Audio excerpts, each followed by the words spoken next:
À présent, il est temps de voir comment tout cela se passe au cours d'une vraie partie. Dans cette partie, on va voir comment deux pièces jouant ensemble harmonieusement peuvent mettre à mal l'adversaire. On verra aussi qu'un roi entouré de ses propres pièces n'est pas toujours en sécurité. Regardons cette partie.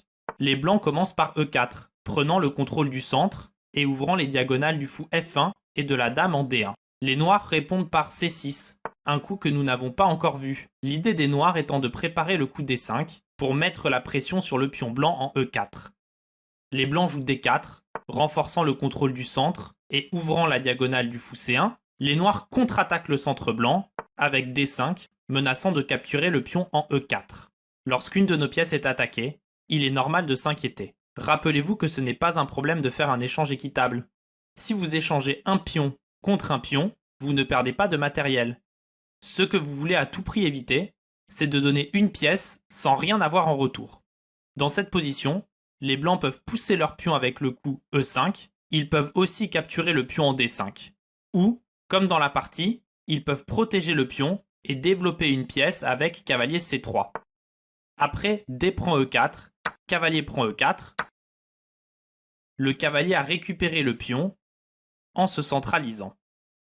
Les noirs répondent maintenant par cavalier BD7, développant une nouvelle pièce et préparant leur prochain coup cavalier GF6. Si les blancs venaient à manger le cavalier en F6, les noirs pourraient alors à présent reprendre avec le cavalier D7 comme ça. Le point négatif avec ce coup est que le fou en C8 est maintenant enfermé.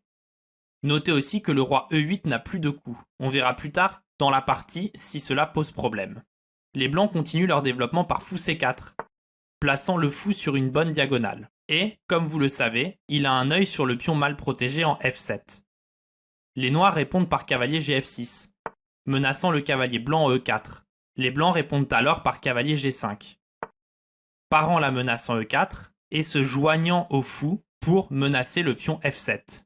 Dans cette position, les noirs doivent jouer E6, bloquant l'attaque du fou sur la case F7. Les noirs ne voient pas le danger et continuent par H6, menaçant le cavalier. Pouvez-vous trouver le coup qui gagne la partie pour les blancs? Fou prend F7, échec et mat. Le fou menace le roi noir qui ne peut plus s'échapper. Il est enfermé par ses propres pièces. On peut aussi dire qu'il est étouffé. Vous avez beaucoup appris depuis votre première leçon. Il est temps pour vous de tout revoir avant de vous attaquer à la série des vidéos cavaliers.